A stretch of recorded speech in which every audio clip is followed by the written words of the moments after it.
At the gala, my mother sneered. "We're just tolerating you, daughter. Don't think we run this empire." My brother smirked. My father stayed silent, and I foreseen a smile, leaving with my wine glass untouched. 10 days later, I sold the Napa vineyard they adored, shut down their corporate credit pool, condensed my phone light up with furious texts from the family chat, until the first call came from... I was halfway out of my Tesla, the San Francisco fog curling around my penthouse's valet stand, when the world erupted.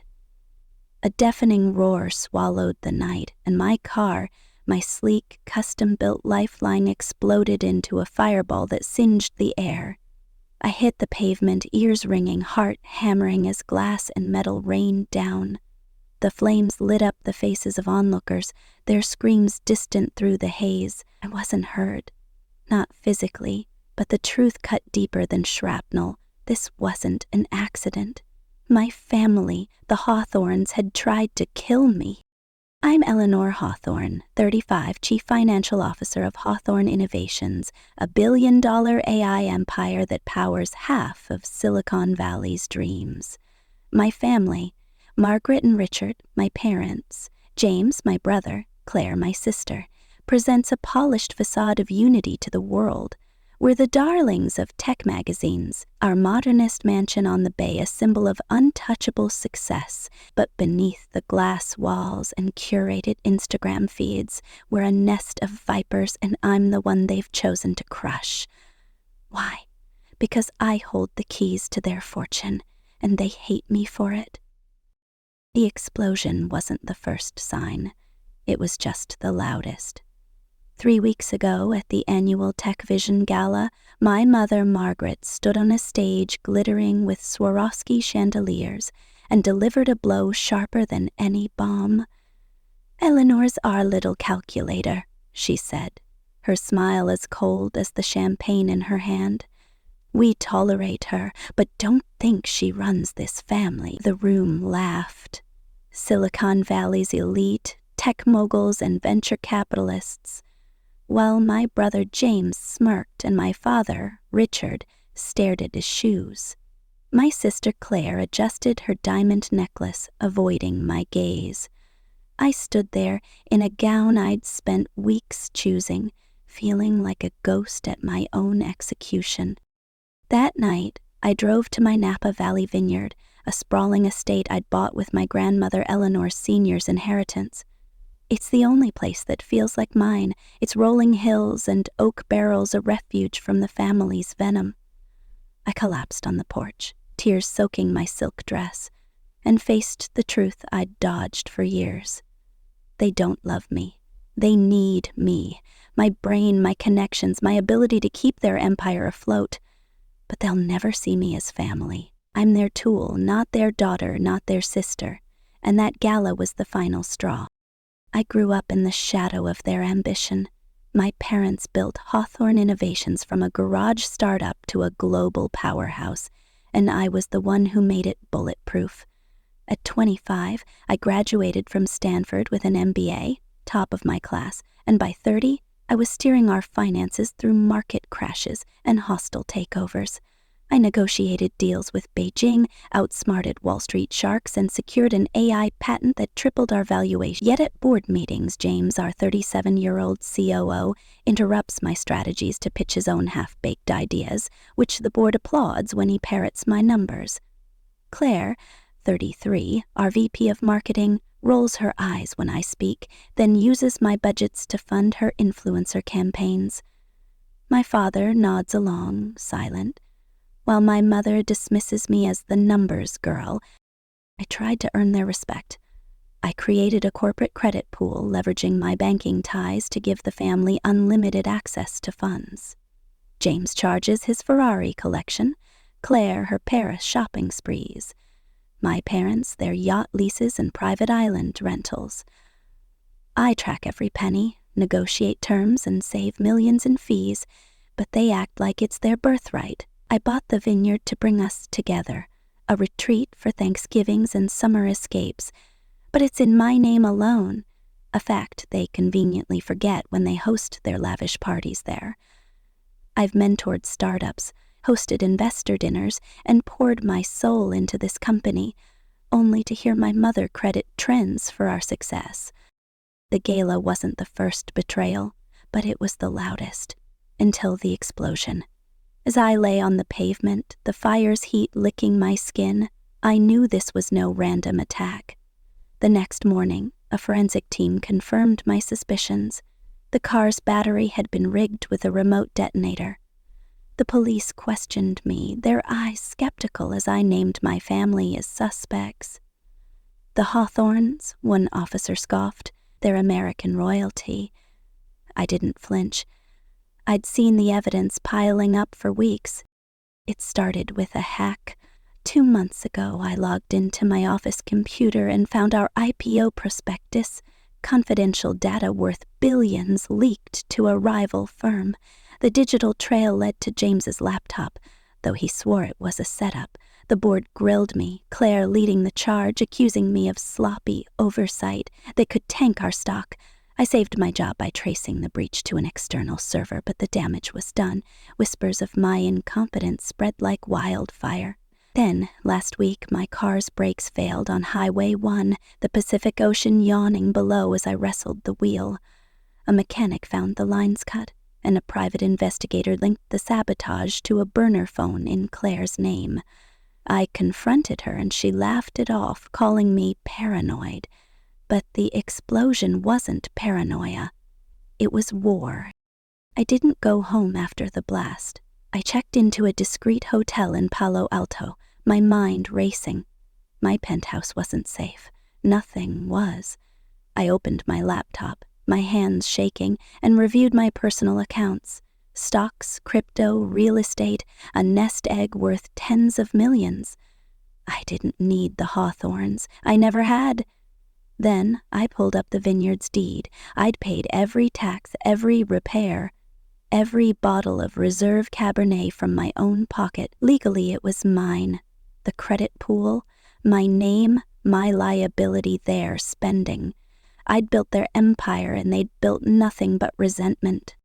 I called Natalie, my best friend and a cybersecurity genius who'd once hacked a Pentagon firewall for fun. They tried to kill me, I said, my voice steady despite the adrenaline. She didn't hesitate. This is corporate gaslighting on steroids, Elle. They're terrified of your power. What's the plan? I told her everything. Sell the vineyard, shut down the credit pool, cancel their perks, resign as CFO, and hand the reins to a rival firm. Natalie whistled. That's not a plan. That's a revolution. The next day, I met with a Napa broker, a sharp woman named Vanessa who'd sold vineyards to tech titans. I want it gone, I said, sliding the deed across her desk. Fast. She raised an eyebrow. This estate's a gem. Why sell? I didn't answer. By noon, she had a buyer. A crypto billionaire offering $10 million, 0 cents over asking for a cash deal. I signed the preliminary papers, my heart twisting as I pictured the vineyard's oak-lined driveway, where I'd once dreamed of family unity. That dream was dead. Back in my hotel, I called my bank. Close the corporate credit pool, I told my longtime banker Marcus, effective in 24 hours. He paused. Eleanor, this is a $50 million 0 cents account. Are you sure? I was. I'd already transferred legitimate business expenses to my parents' accounts. The rest, James's car payments, Claire's couture, my mother's art auctions, would die with the pool. I hung up and started on the perks. Private jet shares, country club memberships, Claire's bi-weekly Chanel deliveries, James's rare whiskey subscriptions. One by one, I canceled them. My emails to vendors polite but final.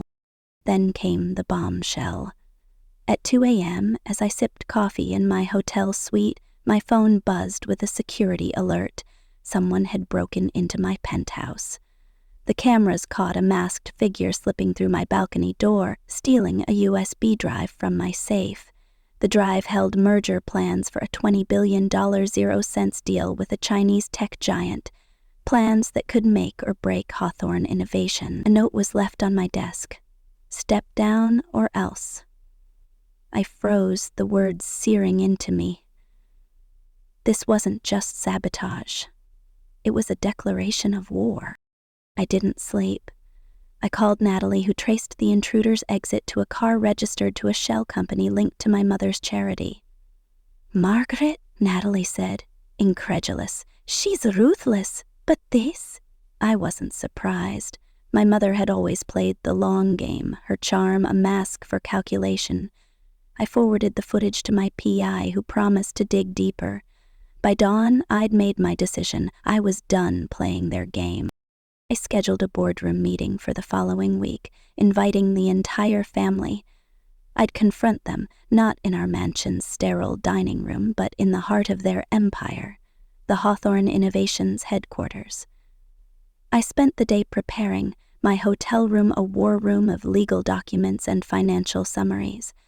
I was transferring our portfolio to a rival firm, a move that would cost the family millions in fees but free me from their chains. I drafted resignation papers, my signature steady despite the ache in my chest. I wasn't just leaving my job. I was leaving the only family I'd ever known. As I worked, my phone lit up with texts. "James, why's my Amex declined at the dealership? Claire, my spa membership's canceled. Fix this, Eleanor. Explain yourself. The jet lease payment bounced." I didn't reply. Let them stew. Let them feel the ground shift beneath their feet. They'd built their lives on my labor, and now they'd learn what it meant to stand without me. But the danger wasn't over. That afternoon, I attended a tech conference to keep up appearances. My security detail doubled. Midway through my keynote on AI ethics, the screen behind me flickered. My slides vanished, replaced by a slideshow of forged documents accusing me of embezzling $100 million 0 cents. The audience gasped, cameras flashing. My heart stopped, but I kept my voice calm. "Technical glitch," I said, signaling my team to cut the feed. Backstage, Natalie traced the hack to an IP address in James's office. He was in the front row, his face unreadable. I smiled at him, a promise of retribution. That night, I returned to my hotel and found a gift box on my bed. Inside was a bottle of Napa Valley Cabernet, my favorite vintage, with a card, "To new beginnings." I almost poured a glass, but something stopped me. The seal was slightly off. I sent it to a lab, and the results came back 12 hours later. Laced with enough cyanide to kill me in minutes. The lab traced the bottle to a winery owned by a family friend, a man my mother had dined with the week before. I sat on my balcony, the city's lights blurring through my tears, and realized the truth. My family wouldn't stop until I was gone. I wasn't safe, but I wasn't helpless. I had money, allies, and a plan. The vineyard sale was moving forward, the credit pool was hours from closing, and the boardroom showdown loomed. I thought of my grandmother, who'd left me her fortune with a note, "Build something they can't take." I'd tried to build a family. Now, I'd build a legacy, one they'd never touch. Family's panic grew. My father called, his voice strained. "Eleanor, the bank says our accounts are frozen. What's happening?" I didn't answer. Claire emailed, offering a half-hearted apology for the gala, begging me to sort this out. James sent a cryptic text, "You're making enemies you can't afford." I ignored them all, but the pressure was mounting. A whistleblower contacted me, claiming to have proof I'd funneled company funds offshore, a deal I'd made to save us from bankruptcy, which the family had approved in secret. Now they were denying it, setting me up to take the fall. The SEC was sniffing around, and if I didn't act fast, I'd face prison. Then came Aunt Laura, my father's sister, the only Hawthorne who'd ever shown me kindness. She called, her voice soft but firm. "Eleanor, I know what they did at the gala. I should have spoken up. Whatever you're planning, I'm with you." Her support was a lifeline, but it split the family into two camps. On one side, Margaret, James, and Claire, desperate to keep their empire and willing to destroy me to do it. On the other, Laura, Natalie, and a handful of junior execs who'd seen my work save the company time and again. The battle lines were drawn, and Silicon Valley was watching. I stood at my hotel window, the city sprawling below, and felt the weight of what was coming. I'd survived an explosion, a hack, a car crash, a break-in, and a poisoned gift. But the real fight was ahead, in that boardroom where I'd faced the people who'd raised me, used me, and tried to erase me. They thought I was their calculator, their pawn. They were wrong. I was Eleanor Hawthorne, and I was about to rewrite the rules. What did James hide on that USB drive, and who was he selling it to? Why did Claire tamper with my brakes? Was it jealousy or something darker? What secret is my mother guarding, and how far will she go to keep it? Will Laura's loyalty hold, or is she playing a deeper game?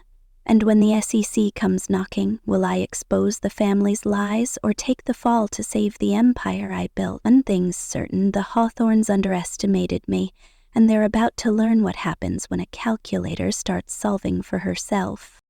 The San Francisco skyline glittered through my hotel window, a constellation of ambition and betrayal. I stood there, gripping a glass of untouched bourbon, my reflection a ghost in the glass. 1 week ago, my Tesla exploded outside my penthouse, a fiery warning from the family I'd built an empire for. The Hawthorns, my mother Margaret, father Richard, brother James, sister Claire, had crossed a line from neglect to attempted murder. I was Eleanor Hawthorne, CFO of Hawthorne Innovations, the woman who'd turned their AI startup into a billion-dollar juggernaut. And now, I was their target. I'd spent the week dismantling their world. I sold the Napa Valley vineyard I'd bought with my grandmother's inheritance, a place they'd treated as their playground but never respected as mine. I shut down the corporate credit pool, cutting off their private jets, Claire's designer deliveries, James's car collection. I canceled their country club memberships, their whiskey clubs, their every indulgence, all paid through my accounts. I was transferring our financial portfolio to a rival firm, a move that would cost them millions in fees, but free me from their chains. Every step was legal, documented, vetted by my friend Natalie's legal team. I wasn't stealing, I was reclaiming my life. But the danger was far from over. The SEC had launched an investigation into Hawthorne Innovations, with me as the primary target despite my innocence. A whistleblower threatened to expose a risky offshore deal I'd made to save the company. A deal my family had approved, now conveniently forgotten. At a tech conference, my keynote was sabotaged with a defamatory slideshow accusing me of embezzlement traced to James's IP. A masked intruder stole a USB drive from my penthouse, holding merger plans worth billions, leaving a note, "Step down or else." And then, a poisoned bottle of Cabernet laced with cyanide arrived at my office, linked to a family associate. My family wasn't just undermining me, they were hunting me. I'd scheduled a boardroom showdown at Hawthorne Innovations headquarters for tomorrow, a chance to face them head-on. But tonight, as I stared at the city, doubt crept in. Was I burning bridges I couldn't rebuild? Could I face Margaret's icy stare, James's smug accusations, Claire's venom, without crumbling? My therapist's voice echoed from our last session. "They'll gaslight you, Eleanor. Stay focused on facts, on your boundaries." I set the bourbon down, untouched, and opened my laptop. I had work to do. The first email was from Vanessa, my Napa broker. "Vineyard sale finalized, funds transferred to your account, $12 million, 0 cents, clean." I exhaled, picturing the vineyard's rolling hills, where I'd once hoped for family Thanksgivings. That dream was gone, replaced by a cold, hard number in my bank account. Next was a message from Marcus, my banker. "Credit pool closed. Authorized users notified. Expect backlash." Illness I already had.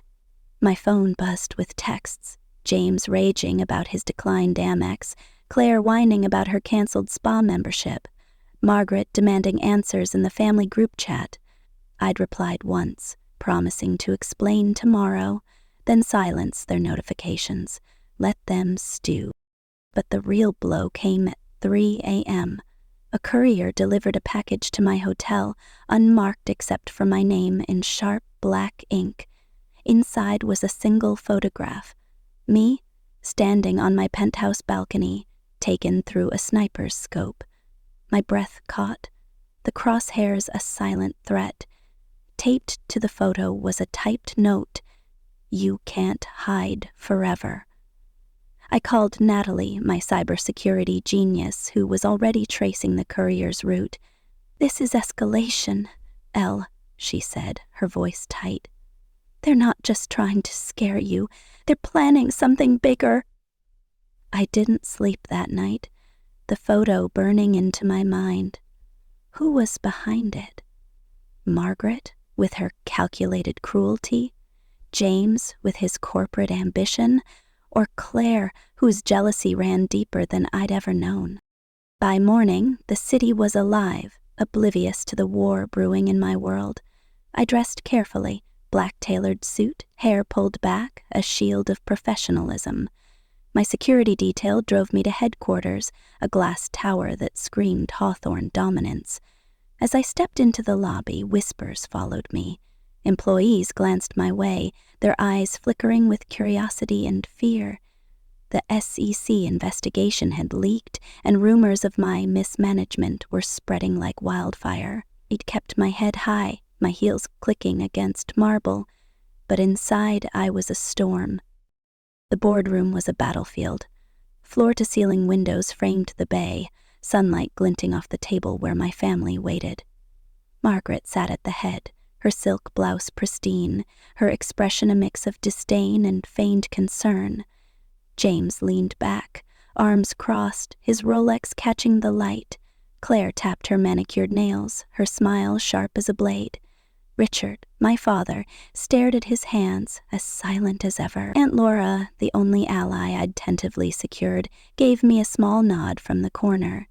The board members, a mix of tech tycoons and family loyalists, watched me like hawks. I took my seat, my prepared folders stacked before me, and began. "Thank you for coming," I said, my voice steady despite the pulse hammering in my throat. "I've called this meeting to address recent changes in our financial structure and my role in this company." Margaret cut in, her tone saccharine. "Eleanor, let's not dramatize. If this is about the gala, I've already said I spoke out of turn." I held her gaze, unflinching. "This isn't about one comment, Mother.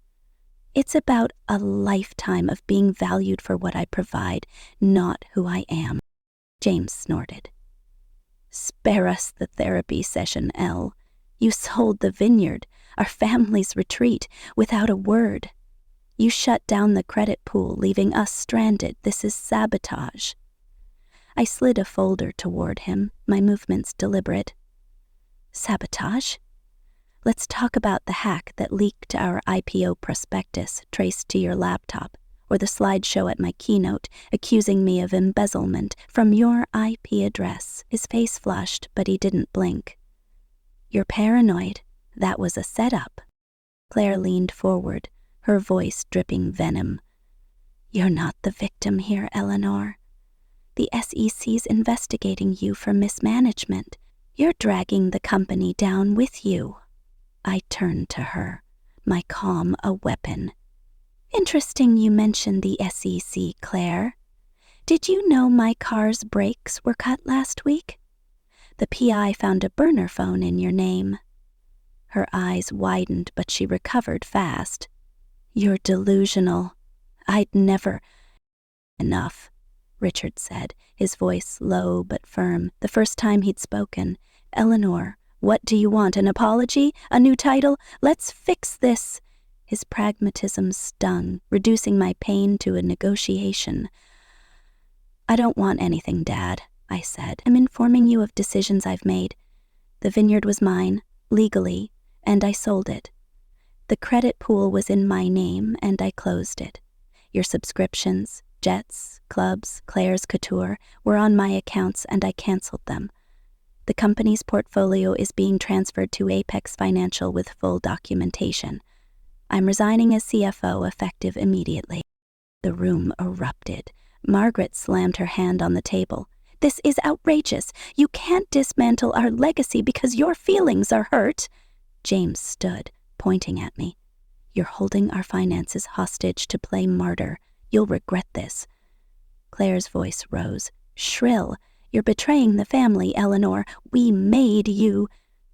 Laura, quiet until now, spoke up. Made her. She made this company. Margaret, you hit a $10 million 0-cents loss in 2018, and Eleanor covered it. James, your visionary deals would have bankrupted us without her. Claire, your campaigns only worked because she funded them. You need her, not the other way around. The board members shifted, their eyes darting between us. Laura's words split the room. Margaret, James, and Claire on one side, their fury palpable. Laura, Natalie, who'd joined via video, and a few junior execs on mine, their support tentative but growing. James stormed out, vowing to sue. Margaret's face was a mask of rage, but she stayed, her silence more dangerous than her words. Richard looked at me, his expression unreadable, and I wondered if Laura's betrayal of Margaret's secret had stirred something in him. As the meeting ended, I distributed folders to each family member, detailed summaries of their finances, recommendations for new advisors, and a clear path forward without me. You'll survive, I said, but you'll do it without my labor. Margaret left her folder unopened, her parting words a hiss. You're no daughter of mine. Claire followed, tossing a venomous glance. Richard lingered, his voice soft. I should have spoken up, Eleanor, at the gala before. I'm sorry. It was the first crack in his silence, but it wasn't enough. I know, Dad, I said, but I'm done waiting for you to choose me. I left the boardroom, my legs trembling, but my resolve ironclad. Outside, the city buzzed, unaware of the war I'd just ignited. I drove to Natalie's loft, my security detail trailing, and collapsed on her couch. You did it, she said, handing me a coffee. You faced the dragons and walked out alive. I laughed, brittle and raw. Alive, maybe, but they're not done with me. She nodded, pulling up her laptop. The sniper photo came from a private security firm tied to Margaret's charity. And the USB drive? It's being shopped on the dark web, with bids from our Chinese merger partner. My stomach dropped. The merger was my legacy, and they were selling it out from under me. That night, a new threat emerged. A rival tech mogul, Victor Kane, invited me to dinner at his Pacific Heights mansion. I went, curiosity outweighing caution. Over seared scallops, he offered me a CEO role at his startup, a direct competitor to Hawthorne Innovations. You're wasted on your family, he said, his smile predatory. Join me, and we'll bury them. I hesitated, tempted by the power, the freedom. Then he leaned in, his voice low. Refuse, and I leak your family's offshore accounts to the press. Your call. I left without answering, my mind racing. Kane's threat was a ticking bomb, and I had no one to trust but myself.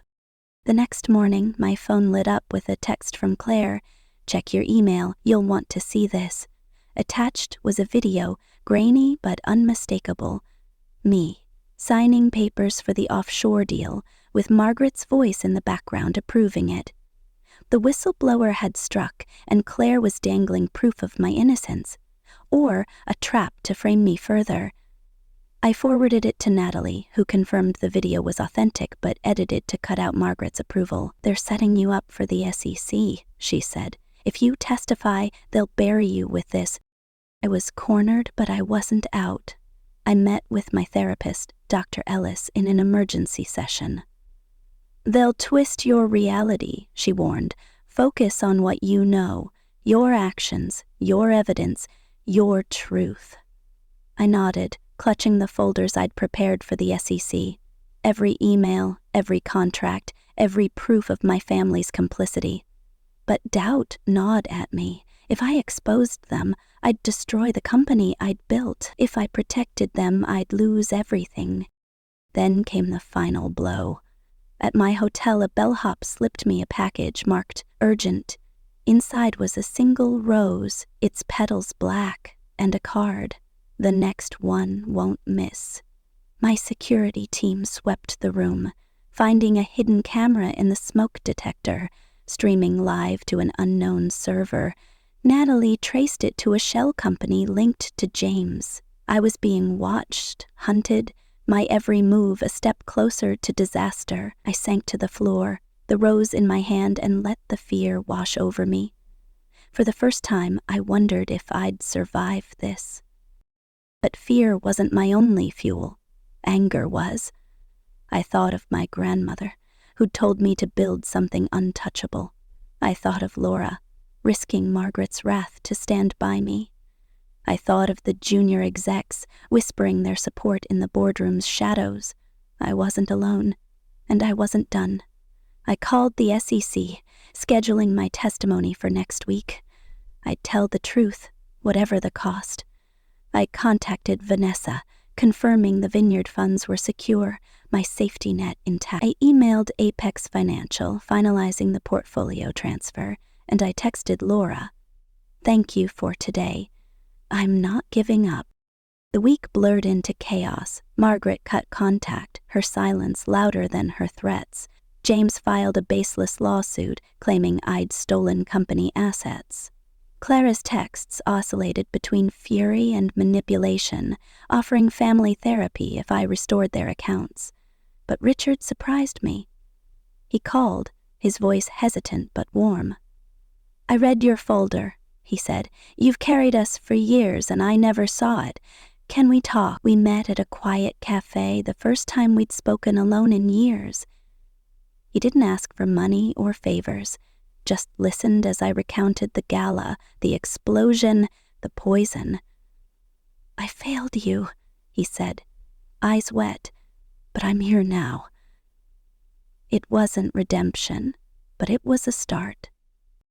I began building a new life, piece by piece. I resigned as CFO, my letter to the board a quiet triumph. I launched an AI consultancy, leasing a small office in Oakland with Natalie as my tech lead.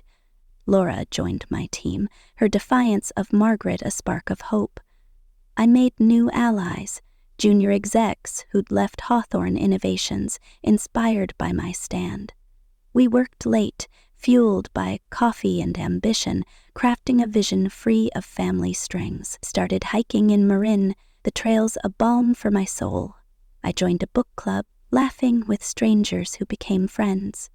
For the first time, I felt like Eleanor, not the Hawthorne's calculator. Then came Margaret's invitation. Richard's birthday gala, Saturday, 7 p.m., Four Seasons. "We'd like you to join us."